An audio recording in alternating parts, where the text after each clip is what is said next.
He was the king of a Manhattan empire, a self-made millionaire who had everything he ever wanted. She was his devoted wife, the woman who stood by him, the anchor to his ambition.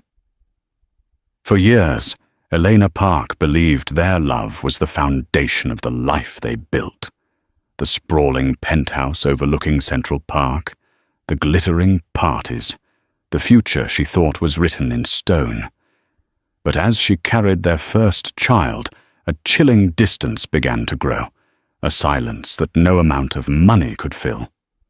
The night their son fought his way into the world, Elena fought for her own life on an operating table, completely alone. Her husband, Nathan Harrington, was nowhere to be found. The reason for his absence wouldn't just break her heart. It would become a public scandal that would stun the world, revealing a devastating secret that threatened to destroy them all. The August air hung thick and heavy over New York City, a blanket of heat that even the industrial-strength air conditioning of their penthouse couldn't entirely defeat. Elena Park pressed a hand to the small of her back, gazing out the floor-to-ceiling windows at the hazy expanse of Central Park below. From 50 stories up, the city looked serene, a meticulously crafted model of the world Nathan had conquered. It was beautiful, but it felt like a gilded cage. Their life, once a whirlwind of shared dreams and late-night laughter in a cramped walk-up apartment, had become a series of scheduled appearances. Nathan, the self-made tech mogul behind the billion-dollar Harrington Innovations, was a ghost in their home, a phantom who smelled of expensive cologne and ambition. He left before she woke, a kiss pressed to her forehead, so fleeting she sometimes wondered if she'd imagined it. He returned long after she'd fallen asleep, the glow of his phone the only light in their cavernous bedroom. "He's closing the biggest deal of his life, Lena," her mother, Ellen, had said over the phone just that morning. "Men like that, they operate on a different frequency. You have to be patient." Elena was tired of being patient. She was 34 years old and 7 weeks pregnant with a baby Nathan didn't even know about yet. She'd been waiting for the perfect moment to tell him, a moment when he wasn't distracted by stock prices or a conference call with Tokyo. She imagined his face lighting up, the old Nathan reappearing from behind the hardened mask of the CEO. She pictured him dropping to his knees, pressing his ear to her still flat stomach, the deal of a lifetime forgotten in the face of the life they had created. That evening she'd planned it all. His favorite meal, braised short ribs, was simmering on the stove. A bottle of vintage Bordeaux he'd been saving was decanted on the marble island, and in a small, elegant box on the dining room table was a pair of tiny knitted booties and a positive pregnancy test. But 8 p.m. came and went. Then 9 p.m. The short ribs grew cold. At 10:17 p.m., his text finally came. "Stuck in a meeting. Don't wait up." Tears pricked at Elena's eyes, hot and sharp. She sank onto one of the ridiculously expensive dining chairs, the silence of the apartment amplifying her loneliness. This wasn't the life she had signed up for. She had fallen in love with Nathan Harrington, the brilliant, hungry coder who sketched out business plans on cocktail napkins, not the titan of industry who communicated with his wife via his assistant, Clara Brooks. Clara, a woman so efficient and polished, she seemed less human and more like one of Nathan's patented smart devices. Elena's best friend, Sophia Nguyen, had warned her. "He's married to the company, Elle. You're just the beautiful, supportive wife they feature in the magazine profiles." "That's not fair, Soph," Elena had argued, defending him out of habit. "He's building an empire for us, for our future." "What future?" Sophia had shot back, her voice softening. "A future where you eat dinner alone every night?" Now, sitting in the pristine, silent dining room, Sophia's words echoed in her ears. Defeated, Elena cleared the table, her heart aching with a familiar blend of disappointment and love. She put the booties back in their box and tucked it away in a drawer. It wasn't the right time. She was changing into her pajamas when she heard the front door click open. Nathan was home. She walked into the living room to see him shrugging off his suit jacket, his shoulders slumped with exhaustion. He looked older than his 36 years, the lines around his eyes deeper than she remembered. "Hey," he said, his voice rough. "Sorry. Victor Chen is trying to poach our lead engineer. It's a whole mess." Victor Chen, Nathan's business rival. The name was always spoken like a curse in their home. "It's okay," she lied, forcing a smile. "Rough day?" He nodded, running a hand through his perfectly styled hair. "The usual. I'm going to grab a shower." He started toward the bedroom, then paused, turning back to her. For a moment, she saw a flicker of the man she'd married in his eyes, a hint of vulnerability, of regret. "Are you okay? You seem quiet." This was it, her opening, her heart hammered against her ribs. "Just tell him." "I'm fine," she heard herself say instead. "Just tired." The moment passed. The mask was back in place. "Okay," he said, and disappeared into the bedroom. Later, as she lay in bed, pretending to be asleep, she felt him slide in beside her. He didn't touch her. He just lay there, a warm, familiar presence who felt a million miles away. She listened to the steady rhythm of his breathing and clutched her stomach, a silent promise to the tiny life growing inside her. "He'll be happy," she told herself. "He just needs to get through this deal. Then everything will go back to the way it was." It was a lie, and she knew it, but it was the only thing holding her together. A week later, she finally told him. He had come home early for once, a peace offering of her favorite takeout from a little Italian place in the West Village. As they ate, sitting on the floor of the living room like they used to in their old apartment, she felt a surge of hope. "I have something for you," she said, her voice trembling slightly as she handed him the little box. He opened it, his brow furrowed in confusion as he looked at the booties. Then he saw the pregnancy test tucked underneath. He stared at it, his face unreadable. The silence stretched, thick with unspoken words. Elena held her breath. Finally, he looked up at her, his eyes wide. Are you serious?" She nodded, a tear slipping down her cheek. "We're having a baby, Nathan." He was across the floor in an instant, pulling her into his arms, burying his face in her hair. "A baby," he whispered, his voice thick with emotion. "Oh, Lena. A baby." He held her for a long time, and for the first time in months, the gilded cage felt like a home. He was back. Her Nathan was back. He talked excitedly about turning the guest room into a nursery, about baby-proofing the penthouse, about taking a real vacation after the deal was closed. "Everything is going to be different now," he promised, cupping her face in his hands. "I promise." And Elena, desperate and hopeful, believed him. She let herself believe that this baby was not just the beginning of their family, but the salvation of their marriage. She didn't know it was just the beginning of the end. The initial euphoria lasted for 3 blissful weeks. Nathan was more present than he had been in years. He came home for dinner.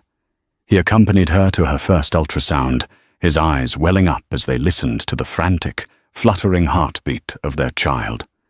He would talk to her belly, telling the baby about his day, about his dreams for them. Eleanor felt herself exhale a breath she didn't realize she'd been holding for 2 years. But empires aren't built between the hours of 9 and 5. Slowly, inevitably, the late nights crept back in. The missed dinners became more frequent. The ghost returned. The excuse was always the same: the deal. It was a monstrous, all-consuming entity, and Victor Chen was always lurking, ready to sabotage it. "It's the final push, Lena," Nathan would say, his hand on her growing belly. I'm doing this for you. For him. They knew it was a boy. I want our son to have everything. Elena wanted his father. The breaking point came on a Tuesday in late October. Nathan had been in back-to-back meetings all day, and Elena was trying to assemble a crib, the Swedish instructions mocking her. Frustrated, she went looking for a toolkit in Nathan's home office, a sleek, minimalist space she rarely entered.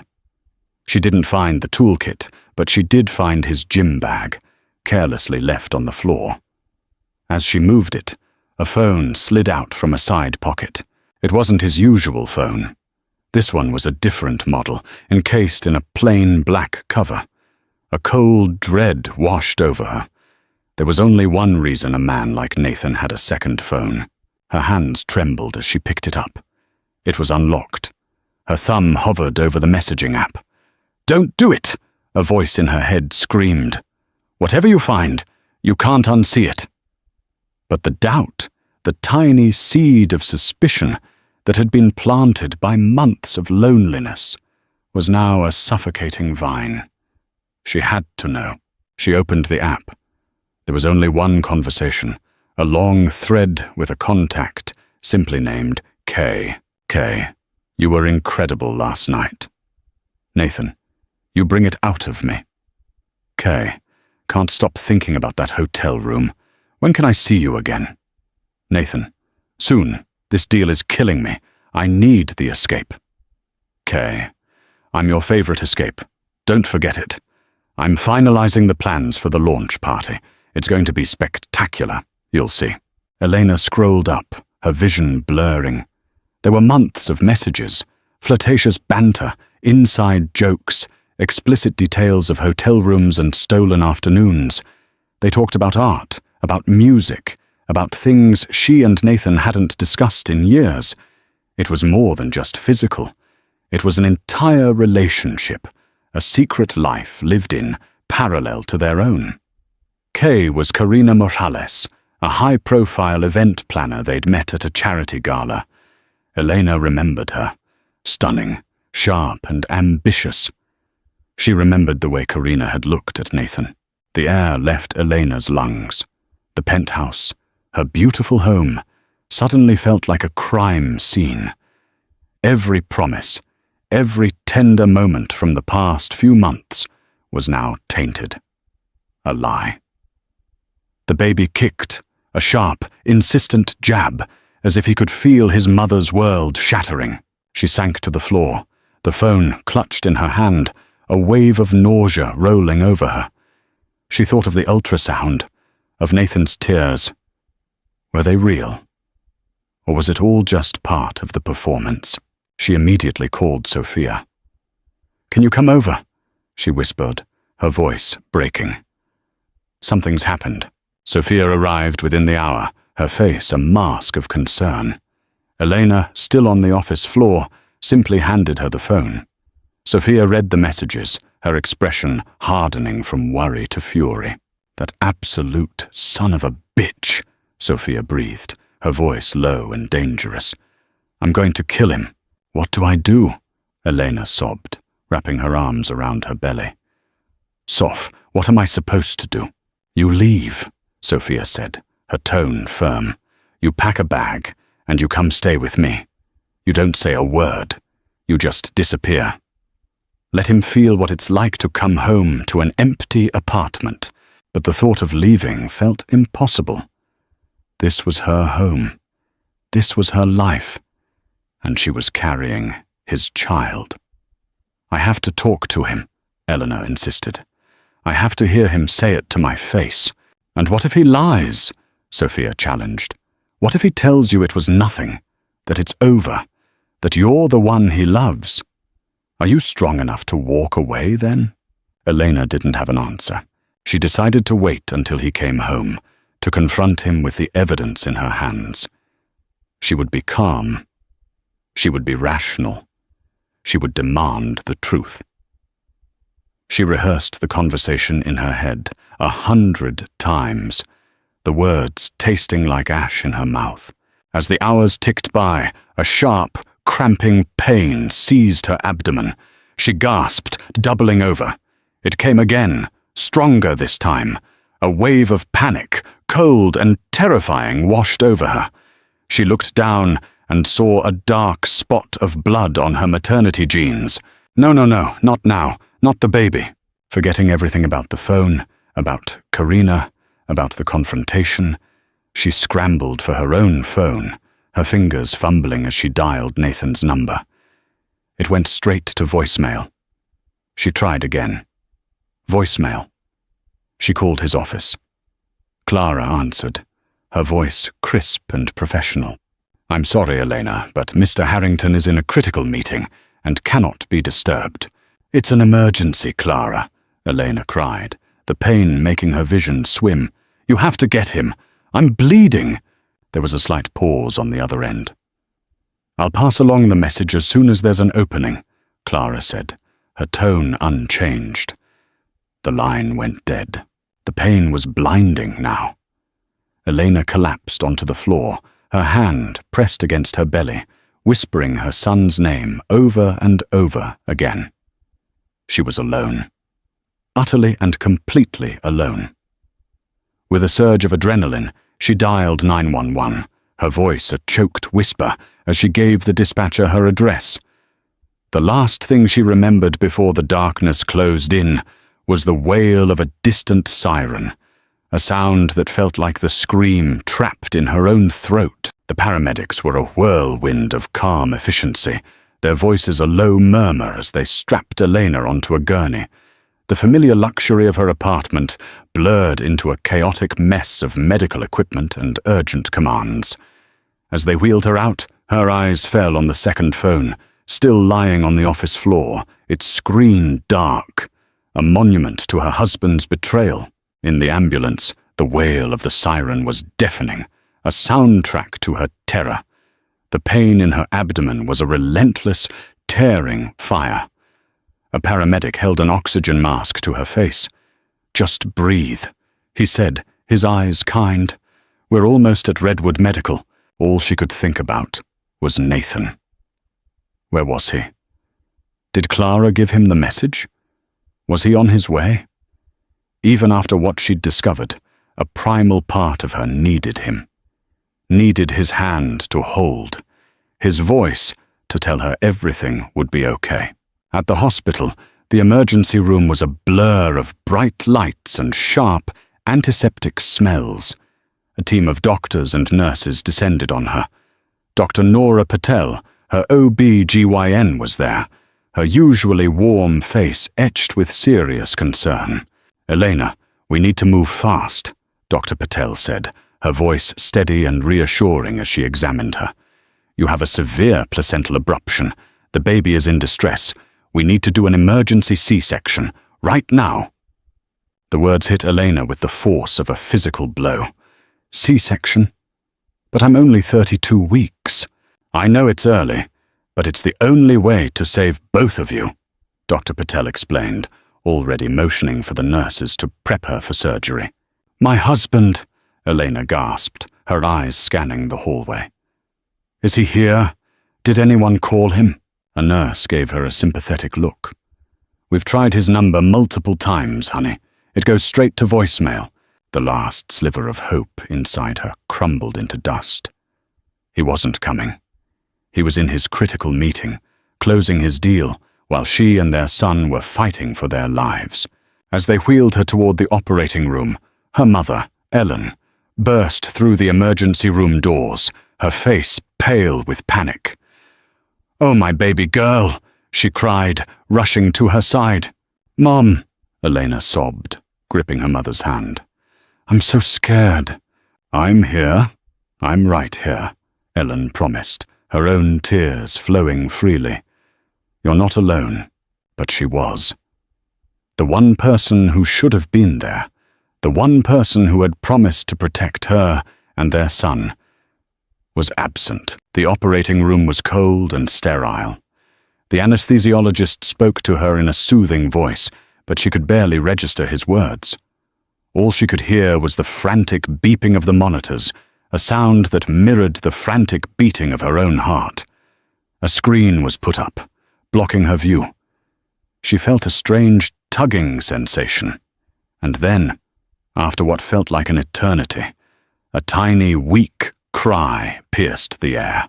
"He's here, Elena," Dr. Patel announced, her voice filled with relief. "You have a son." A nurse brought him over for a fleeting moment. He was so small, so fragile, his skin red and wrinkled.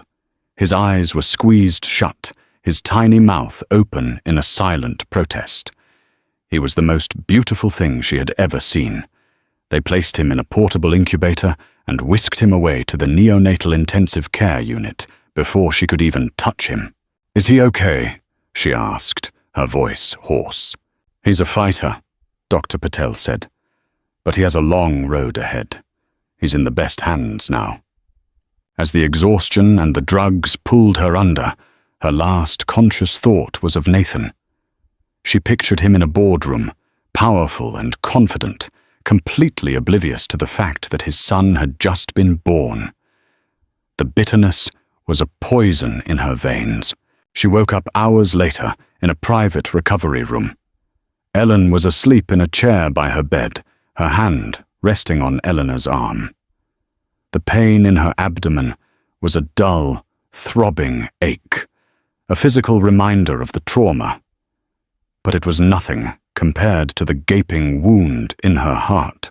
She reached for her phone on the bedside table. No missed calls from Nathan, no texts, just a single curt email from Clara Brooks sent an hour ago. "Mr. Harrington has been informed of the situation and will be there as soon as he is able. As soon as he is able." The words were so cold, so corporate. Her husband wasn't rushing to her side. He was waiting for an opening in his schedule. She scrolled through her news feed, a masochistic impulse she couldn't control. And that's when she saw it. A headline from a popular gossip site. "Tech mogul Nathan Harrington celebrates his new empire." Beneath it was a photo. Nathan, smiling, holding a glass of champagne. His arm was around a woman in a stunning emerald green dress. Karina Morales. They were standing in front of a banner that read, "Harrington Innovations and Morales Events, Present, the Future." In the bottom corner of the photo was a time stamp, 10:45 p.m., the exact time their son was being born. A guttural sound escaped Elena's throat, a mix of a sob and a scream. Ellen jolted awake, rushing to her side. "What is it, honey? What's wrong?" Elena couldn't speak. She just pointed at the phone screen, her finger trembling. Ellen looked at the photo, and her face went from confusion to disbelief to pure, unadulterated rage. "That bastard," she whispered, her voice shaking. "That absolute bastard." Eleanor stared at the picture, at her husband's triumphant smile. He wasn't in a meeting. He was at a party, celebrating with his mistress, while his wife was in surgery, while his son was fighting for his life. The heartbreak was gone, replaced by something cold and hard and sharp. It was an anger so profound it felt like it could burn the entire city to the ground. She had been a fool. She had believed his lies, his promises, his performance of a devoted husband. But the performance was over. The curtain had been pulled back, and the truth was uglier than she could have ever imagined. He hadn't just betrayed her. He had abandoned them. And that was a sin she would never, ever forgive. The hospital room, once a sanctuary of recovery, now felt like a pressure cooker. The photo on her phone was a digital bomb that had detonated in the quiet of the night, and the fallout was just beginning. Elena felt strangely numb, as if she were watching a movie of someone else's life. The woman on the screen was a tragic figure, a wife publicly humiliated. The man was a monster, a cliché of a wealthy, cheating husband. Sophia arrived early the next morning, her face a thundercloud. She didn't even say hello, just threw a stack of newspapers on the foot of the bed. Nathan and Karina's picture was on the front page of every major tabloid. "Harrington's heir and affair. one headline screamed. "Millionaire mogul parties while wife gives birth alone," shouted another. The story was everywhere. Someone at the party, likely a rival or a disgruntled employee, had leaked the timeline to the press. The article detailed Nathan's triumphant speech about his new acquisition, a deal that had officially closed the night before, and quoted an anonymous source who confirmed he'd been with Karina Morales all evening, looking inseparable. Tucked deep in the article was a quote from Victor Chen. "It's a sad day when a man values a contract more than his own family," he said, the feigned sympathy dripping with malice. "My heart goes out to Eleanor. He's using our pain for a press release," Elena said, her voice flat. She felt a strange, chilling clarity. The betrayal was no longer a private agony. It was a public spectacle. "The hospital is crawling with reporters," Sophia said, pulling the blinds shut. "They have sources in here. Someone on staff must have tipped them off about the C-section." She paced the room like a caged tiger. "I swear I am going to ruin him, Elena. I have contacts at the Times. We can release the texts from the second phone. We can bury him." Elena shook her head. "No." Sophia stopped, staring at her. "No? Elle, he deserves it. He left you. He humiliated you." "And what would that accomplish?" Elena asked, her gaze fixed on the window, on the sliver of grey city visible through the blinds. "It would just turn our son's birth into even more of a circus. He's going to have to read about this one day, Soph. I don't want to add to it. I don't want to be the vengeful wife. I just want to be a mother, her son, Liam." They had talked about the name months ago. Liam. It meant strong-willed warrior. He was certainly living up to it. She hadn't been able to see him yet. She was still too weak to be moved to the NICU. The nurses had shown her pictures on a tablet. Her tiny, perfect warrior hooked up to a terrifying array of wires and tubes. A quiet knock on the door made both women jump. A nurse peeked her head in. "Elena, your husband is here to see you."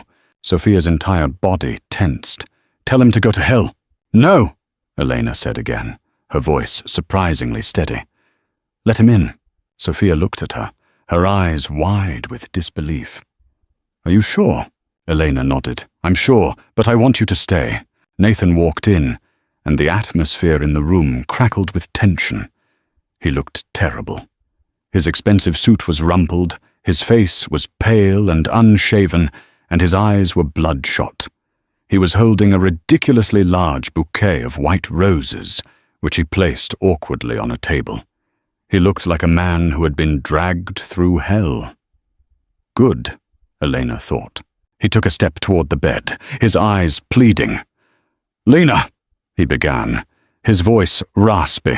"Don't call me that," she said, her tone like ice. He flinched. "Elena, I am so sorry. I didn't know how bad it was.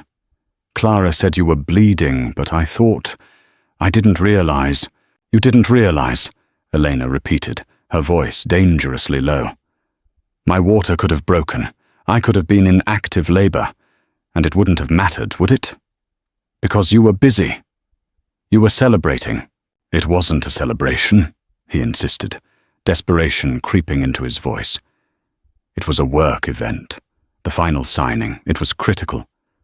Karina, she planned the whole thing. I had to be there." "Karina," Elena said the name, letting it hang in the air between them. "Yes, I saw the pictures. You two looked very critical." Nathan had the grace to look ashamed. "It's not what it looks like. It was a mistake. A stupid, meaningless mistake. It's over. I ended it this morning." "You ended it because you got caught," Sophia spat from her corner of the room. Nathan ignored her, his focus entirely on Elena. "Please, let me explain. Let me make this right." "Make it right?" Elena gave a humorless laugh.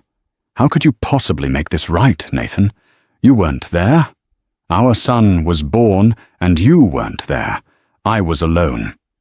Do you have any idea what that was like? To be on that operating table, not knowing if he was going to live, not knowing if I was going to live. And the one person who was supposed to be my partner was, where? Popping champagne with his mistress? The words hit him like a physical blow. He staggered back, his face ashen. He's okay? The baby? He's in the NICU, Elena said, her voice cracking for the first time. He's on a ventilator, and his name is Liam. The pain on Nathan's face was raw, visceral. This, at least, seemed real. The thought of his son, a real person, in danger. Liam, he whispered. Can I see him? No, Elena said, the word a steel door slamming shut. You don't get to see him. You don't get to be a father today. You gave up that right last night. Elena, please, he begged, tears finally streaming down his face. Don't do this. He's my son, and I'm your wife, she shot back. Or was that just another one of your business arrangements? A merger you forgot to dissolve? She picked up her phone and turned the screen toward him, showing him the picture of him and Karina, their smiling faces a grotesque parody of happiness. This is who you are, Nathan. This is the choice you made. You chose this spectacle, over us, so you can live with it. Now get out. He stared at her, his face a mess of tears and regret. He opened his mouth to say something else, but Sophia stepped forward. You heard her. Get out, before I call security. Nathan looked from Sophia's furious face to Eleanor's cold, unforgiving one. He knew he was defeated. He turned and walked out of the room, leaving the scent of his expensive cologne and the pristine white roses behind. As soon as the door clicked shut, Elena's composure crumbled. The anger dissolved, leaving behind a raw, bottomless grief. She fell back against the pillows, sobbing, the pain in her heart far worse than any surgical incision. Sophia was there instantly, wrapping her arms around her, holding her as she wept for her broken marriage, for her betrayed love, and for the innocent little boy who had been born into the middle of a war. The hours after Nathan left were a blur of hushed conversations with nurses, a visit from a lactation consultant that felt like a cruel joke, and the constant, low hum of the hospital. Elena's anger had burned itself out, leaving behind a hollow ache. Every time she closed her eyes, she saw the photo. Nathan's triumphant smile, Karina's possessive hand on his arm. Dr. Patel came in to check on her, her professional demeanor softened by a genuine warmth. Physically, you're recovering well, she said, reviewing Eleanor's chart. But I'm more worried about you, Eleanor. The emotional toll of all this, it's immense. I just want to see my son, Elena whispered. Soon, Dr. Patel promised. We'll get you in a wheelchair this afternoon. He's a strong little guy. He's already trying to breathe over the ventilator. The news was a tiny pinprick of light in the overwhelming darkness. Her son was a fighter. She had to be one, too. That afternoon, true to Dr. Patel's word, a nurse helped her into a wheelchair. The journey to the NICU was the longest of her life. Every jostle sent a fresh wave of pain through her abdomen, but she barely noticed. Her entire being was focused on the double doors at the end of the hall. The NICU was another world. It was quiet, save for the soft, rhythmic beeping of dozens of machines. Rows of incubators, like tiny glass spaceships, lined the walls, each holding a precious, fragile life. A nurse led her to an incubator in the corner, and there he was, Liam. He was smaller than she had imagined, his tiny body a web of wires and tubes. A breathing tube was taped to his mouth, and an IV line disappeared into his impossibly small hand. But he was perfect. He had a full head of dark hair, just like Nathan's, and long, delicate fingers. Elena reached a hand through the porthole in the incubator, her fingers trembling as she gently stroked his arm. His skin was like velvet. "Hi, baby," she whispered, tears streaming down her face. "It's Mommy. I'm here. I'm so sorry this happened. But I'm here now, and I will never, ever leave you." In that moment, a fierce, primal love surged through her, a love so powerful it eclipsed everything else. The betrayal, the heartbreak, the public humiliation. This tiny, fighting soul was her world now. He was all that mattered. She stayed there for hours, talking to him, singing to him, her hand never leaving his side. She was so absorbed that she didn't hear the footsteps behind her until a familiar voice broke the silence. "Elena." She stiffened. It was Nathan. He stood in the doorway, looking hesitant and broken. He had changed into jeans and a sweater, but he still looked like a ghost. "What are you doing here?" she asked, not turning to look at him. Her voice was flat, devoid of emotion. "I had to see him," he said, his voice thick. "I'm his father." "You're a donor," she corrected, her eyes fixed on Liam. "You made your contribution. Your services are no longer required." He flinched but took a step closer. "Please don't say that. He's so small." "He's a preemie. That's what happens when his mother goes through extreme stress and has a placental abruption," she said, the clinical terms a shield for her pain.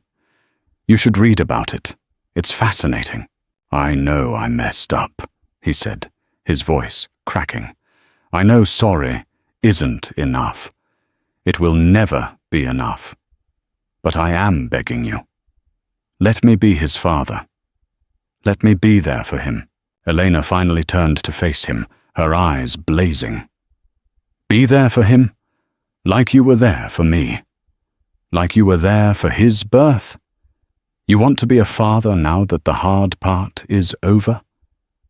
You want to swoop in and play the doting dad for the photo ops? Because the press is still outside, Nathan?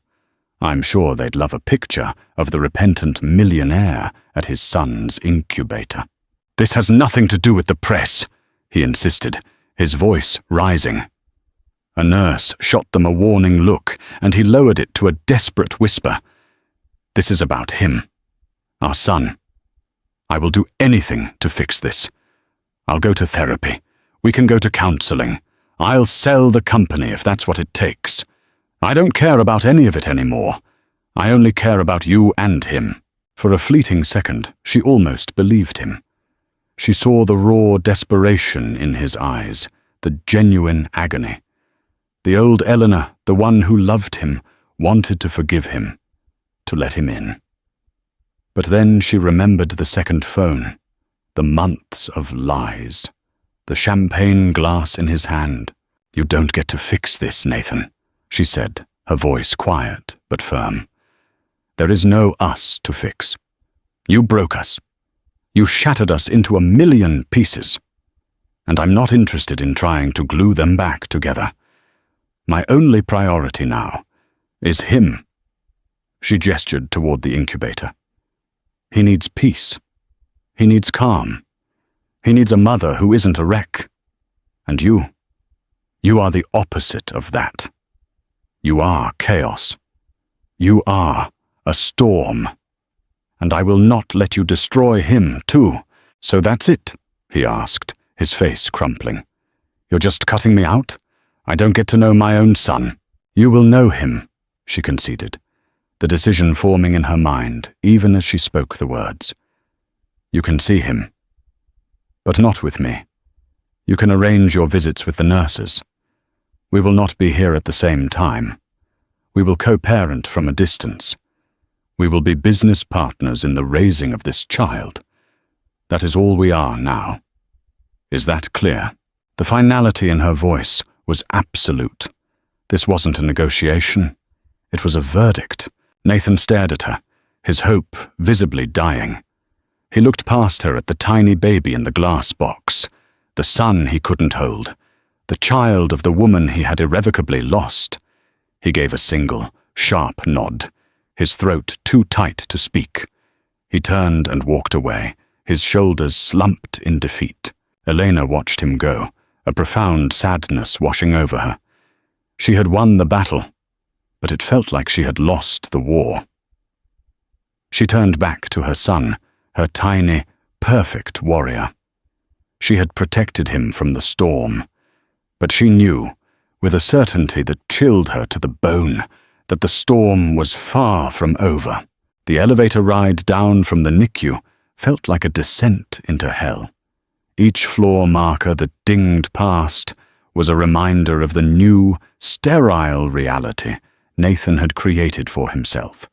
He had a son he couldn't hold, a wife who looked at him with nothing but contempt, and a multi-billion-dollar empire that suddenly felt like a pile of worthless ash.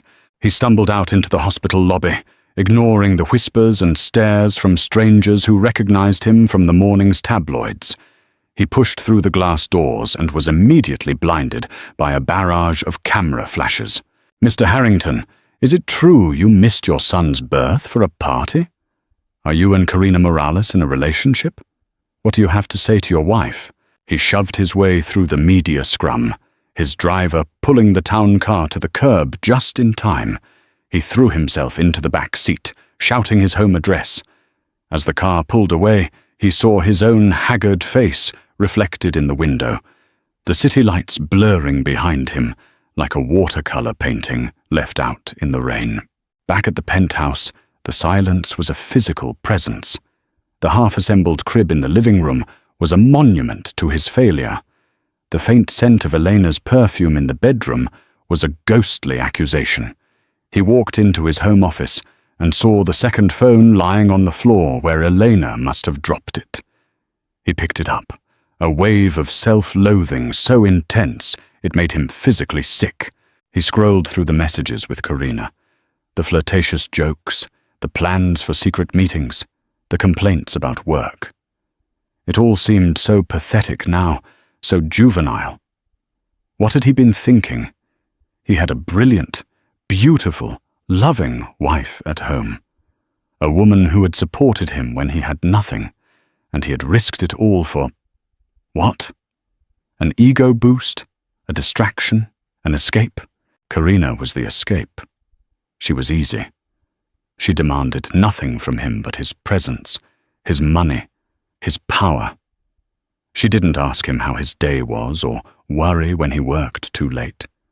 She didn't talk about feelings or the future or the emotional weight of building a life together. Their relationship was a transaction, a sleek, polished affair with no messy emotional attachments. Or so he had thought. His phone buzzed. It was her. "Karina, my publicist is going insane. We need to release a joint statement. Something about a professional relationship being misconstrued by a malicious source." He stared at the text. "No." "How are you?" "No." "I heard about your wife and baby. Is everything okay?" "Just damage control." He typed back a reply, his thumbs moving with a cold, detached fury. "There is no we, Karina. My son was born last night while I was with you. My wife was in emergency surgery. It's over. Don't contact me again." Her reply was instantaneous. "You can't be serious. You're just going to throw me to the wolves? After everything? My career is on the line." He didn't bother to respond. He threw the phone against the wall, watching it shatter into 100 pieces. It was a childish, pointless gesture, but it felt good. He poured himself a glass of whiskey, the amber liquid burning a path down his throat. He sank onto the sofa, the events of the last 24 hours playing on a loop in his mind. The triumphant speech at the party, the laughter with Karina, the missed calls, the curt email from Clara, the look on Elena's face in the hospital, the image of his tiny, fragile son in a glass box. The guilt was a physical weight, pressing down on him, crushing the air from his lungs. He had always been the hero of his own story, the poor kid from Queens who built an empire from scratch. He solved problems, he fixed things. But this was a wreckage of his own making, and he had no idea how to even begin to clean it up, His assistant, Clara, let herself in with her key, her face a carefully neutral mask. "Sir, the board has called an emergency meeting for tomorrow morning. The stock is down 12%. Victor Chen is trying to leverage the scandal to rally the shareholders against you." "Cancel it," Nathan said, his voice hollow. Clara blinked, surprised. "Sir, cancel the meeting," he repeated. "I don't care about the stock. I don't care about Victor Chen. None of it matters." He looked up at her, his eyes red-rimmed and desperate. "Tell me the truth, Clara. When you called me, did you tell me it was an emergency? Did you tell me she was bleeding?" Clara's professional facade finally cracked. She looked away, her gaze falling to the floor. "Your instructions were that you were not to be disturbed during the signing under any circumstances," she said quietly. "I told you Elena had a medical issue and had gone to the hospital. I may have downplayed the severity. I was trying to protect the deal. You thought you were protecting me," Nathan finished for her, a bitter laugh escaping his lips. "You were all just doing your jobs, weren't you? Protecting the king and his kingdom." He stood up, the whiskey glass slipping from his hand and shattering on the floor. "Well, the king is a fool, and his kingdom is burning." He walked out of the apartment, leaving Clara standing amidst the broken glass. He didn't know where he was going. He just walked. He walked for hours, the city streets a blur of noise and light. He ended up back at the hospital, a pathetic moth drawn to a flame he couldn't touch. He didn't try to go up to Elena's room or the NICU. He just stood across the street, staring up at the imposing brick building, at the hundreds of lighted windows. In one of those rooms, his wife was recovering from a wound he had inflicted. In another, his son was fighting for his life. He was the cause of all of it, the architect of their pain. And all he could do was stand on the outside, looking in, a ghost haunting the ruins of the life he had destroyed. The weight of his choices settled over him, a cold, heavy shroud in the lonely New York night. The NICU became their new, unspoken battleground. It was a sterile, quiet place, governed by the rhythmic beeping of monitors and the hushed tones of the nurses. Elena and Nathan had worked out a fragile truce through a series of terse text messages, coordinated by the NICU's head nurse. They were never there at the same time. Elena took the days, Nathan took the nights. They were two planets orbiting the same sun, a tiny, fragile boy in a glass box, forever kept apart by the cold, vast space of their anger and regret. During her shifts, Elena would read to Liam, her voice a soft murmur against the backdrop of the machines. She read him children's classics, poetry, even articles from the Wall Street Journal, telling him he needed to be smart if he was going to survive in this world. She learned the intricate dance of the NICU parent, how to change a diaper through the portholes of the incubator, how to read the subtle shifts in oxygen saturation levels on the monitor, how to celebrate the tiniest of victories, a gram of weight gained, a slight reduction in ventilator support. She saw the evidence of Nathan's visits. A new, impossibly small stuffed animal, a giraffe or a bear, would be tucked into the corner of the incubator. A tiny mobile of planets would be hanging from the top. A silent gift.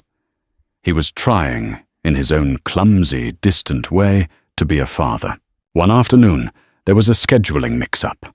Elena was just getting ready to leave when Nathan arrived, his face falling as he saw her. The air grew thick with unspoken words. "I was just going," she said, her voice clipped. "Wait," he said. "Please, Dr. Evans wants to talk to both of us." Dr. Evans, the head neonatologist, led them into a small, windowless conference room. He spoke in a calm, clinical tone, explaining that Liam had developed a common but serious infection. He needed a new course of powerful antibiotics, and there were risks. He's a fighter, Dr. Evans said. But the next 48 hours are critical. The news sent a fresh wave of terror through Elena. She felt Nathan's eyes on her, but she refused to look at him. She would not let him see her crumble. "What are his chances?" Nathan asked, his voice strained. "It's impossible to say for certain," Dr. Evans replied gently. "We're doing everything we can." After the doctor left, they sat in silence, the sterile room feeling like a tomb. "We should have been in here together from the start," Nathan said finally, his voice raw. "We should be a team." For him. "A team?" Elena scoffed, the anger she had been suppressing bubbling to the surface. "You don't get to talk about teams, Nathan. You're not a team player. You're a CEO. You make unilateral decisions. You did it with our marriage, and you're doing it now. What are you talking about?" "The mobile," she said, the petty grievance a stand-in for the much larger one. "The stuffed animals. You just buy things and put them in his incubator without even asking me. What if I didn't want a giraffe in there? What if I thought the planets were overstimulating?" He stared at her, dumbfounded. "You're angry about a stuffed giraffe?" "I'm angry that you think you can just buy your way back into this," she exploded, her voice rising. "You think a few toys and a fancy mobile make you a father. Being a father is showing up. It's being there for the scary meetings with the doctor. It's holding my hand and telling me it's going to be okay, even if you're terrified yourself. It's not sending gifts via proxy. He's our son, not a business client you're trying to win over." The truth of her words hung in the air between them, sharp and painful. He had been treating fatherhood like a business problem, identify the issue, throw money and resources at it, and expect a positive outcome. "You're right," he said, his voice barely a whisper. "I'm sorry. I don't know what I'm doing." The admission, the raw vulnerability of it, disarmed her. For the first time, she saw not the titan of industry, but a scared, lost man who was just as terrified as she was. The next 48 hours were the longest of their lives. They broke their own rule, spending hours together in the NICU, sitting on opposite sides of the incubator, their silent vigil a shared prayer. They barely spoke, but in their shared fear for their son, a tiny crack formed in the wall of ice between them. During that time, Elena met with a lawyer Sophia had recommended. The woman was sharp, compassionate, and laid out the stark reality of her situation. She could file for divorce, and given the public nature of Nathan's infidelity and abandonment, she would be awarded a very generous settlement. Custody of Liam would almost certainly be hers. "You need to protect yourself and your son," the lawyer advised. "A man with his resources. You can't be too careful." Elena left the meeting feeling cold and pragmatic. She had to think about the future, a future without Nathan. She had to be strong, not just for herself, but for Liam. On the third day, the crisis passed. The infection was responding to the antibiotics. Liam's numbers were stabilizing. The collective exhale of relief in the NICU was palpable. Elena found herself looking at Nathan, and for the first time, she saw a flicker of the man she had married. He was watching Liam, his face etched with such profound love and relief that it made her heart ache. He looked up and caught her staring. "He's going to make it," he said, a small, hopeful smile on his face. "Yes," she said, her own voice thick with emotion. "He is." The moment was fragile, a temporary ceasefire in their ongoing war. The legal papers were still in her purse. The betrayal was still a raw, open wound. But as she looked at her son, their son, she knew that their story was no longer just about the two of them. There was a third person in their marriage now, a tiny warrior who was fighting for his life, and for him, she had to find a way to navigate the wreckage. Not to rebuild what they had, but to create something new, something different, for his sake. The battle for their son's life was won. The war for their future was just beginning. 3 months later, Liam came home. The penthouse, once a symbol of their fractured life, was transformed. The sleek, minimalist decor was now cluttered with a baby swing, a diaper pail, and a mountain of tiny, brightly colored toys.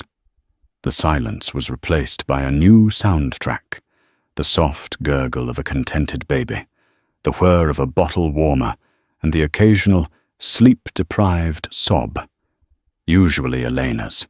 They had settled into a strange, awkward rhythm of co-parenting. Nathan had moved into one of the guest rooms. He was a constant, quiet presence, a ghost who now haunted the apartment in person. He had been true to his word. He had stepped back at his company, promoting his second-in-command to CEO and taking on a less demanding role as chairman of the board. He had sold his sports car and his collection of ridiculously expensive watches, putting the money into a trust fund for Liam. He had cut all ties with Karina Morales, who had quietly resigned from her company and disappeared from the New York social scene. He was doing all the right things, but the space between him and Eleanor remained a vast, unbridgeable chasm. Their interactions were polite, functional, and centered entirely around Liam. He's out of formula. I have his 4-month checkup on Tuesday. Can you watch him while I take a shower? They were good business partners, but they were no longer husband and wife. The divorce papers sat in a manila envelope in Eleanor's nightstand, unsigned. She told herself she was waiting until Liam was more settled, but the truth was, she didn't know what she wanted anymore. One evening, Elena was trying to soothe a colicky Liam, who had been crying inconsolably for 2 hours. She had walked him, rocked him, sung to him, and was at the absolute end of her rope. She was slumped in the rocking chair, tears of frustration and exhaustion streaming down her face. Liam's screams drilling into her skull. Nathan appeared in the doorway of the nursery, his face etched with concern. He had just gotten home from one of his rare late nights at the office. "Let me take him," he said softly. "No, I've got it," she insisted, her voice tight with a stubborn pride she couldn't explain. "Elena, you're exhausted," he said, his voice gentle but firm. "You haven't slept more than 2 consecutive hours in a week. Go. Take a bath. Go to sleep. I've got him." She looked up at him, at the genuine worry in his eyes. She was too tired to fight. Wordlessly, she handed him their screaming son and walked out of the room, feeling a strange mix of relief and guilt. She ran a bath, the hot water soothing her aching muscles. She expected the crying to continue, a constant muffled wail through the walls. But after a few minutes, it stopped. There was only silence. Curious, she crept out of the bathroom and peeked into the nursery. The room was dark, save for the soft glow of a nightlight. Nathan was sitting in the rocking chair, Liam asleep on his chest, his tiny body rising and falling with his father's steady breaths. Nathan was humming, a low, tuneless melody as he gently rocked back and forth. He looked peaceful. He looked like a father. Something inside Elena, a knot of anger and resentment she had been carrying for months, began to loosen. She saw in that quiet, tender moment a glimpse of the man he could be, the man he was trying to be. She went to bed, but she didn't sleep. She just lay there, thinking. She thought about the lonely nights in the penthouse, the terror of the C-section, the public humiliation. But she also thought about Nathan's face when he first saw Liam, his quiet vigil at the incubator, his clumsy attempts to be a part of their son's life. An hour later, Nathan came into the bedroom. He thought she was asleep. He gently placed a sleeping Liam in the bassinet beside the bed, his movements slow and careful. He stood there for a long moment, just watching his son sleep. "I know," Elena said softly into the darkness. He jumped, startled. I didn't mean to wake you. You didn't, she said, sitting up. Nathan, we need to talk. He sat on the edge of the bed, a respectful distance away. Okay. I saw a lawyer, she said, the words coming out in a rush. I have the divorce papers. I haven't signed them. He nodded, his face unreadable in the dim light. I know. I assumed you would. I deserve it. What you did was unforgivable, she said, her voice steady. You broke my trust. You broke my heart. I don't know if I can ever love you the way I did before. I know, he whispered, his voice thick with regret. But, she continued, taking a deep breath, I see you with him. I see you trying. And he deserves to have a father. He deserves to have a family, even if it's a broken one. She looked at him, her eyes meeting his in the darkness. I don't want to be business partners, Nathan, and I don't know if we can be husband and wife. But maybe we can try to be a family again. A different kind of family. One we build from the ground up. No more secrets, no more lies. Just honesty and forgiveness, if we can find it. Tears welled in Nathan's eyes. He didn't move closer. He didn't try to touch her. He just nodded, a profound, soul-deep gratitude on his face. Okay, he said, his voice choked with emotion. Okay, Elena. I'll take whatever you are willing to give. I will spend the rest of my life earning back your trust, for you and for him. It wasn't a Hollywood ending. There was no passionate kiss, no dramatic declaration of undying love. It was something quieter, more real. It was a truce, an accord, a fragile, tentative step out of the darkness and into a new, uncertain dawn. As Eleanor lay back down, listening to the soft breathing of her son and the quiet, steady presence of the man beside her, she knew the road ahead would be long and difficult. But for the first time in a long time, it didn't feel impossible. It felt like a second chance. Thank you for watching this story to the end. We hope it moved you. If you were touched by Elena and Nathan's journey toward a second chance, please take a moment to like this video and share it with someone who appreciates powerful, emotional stories. Don't forget to leave a comment below with your thoughts on their reconciliation. What would you have done in Elena's shoes? And be sure to subscribe to our channel and hit the notification bell so you never miss another compelling drama. Your support helps us create more content just like this.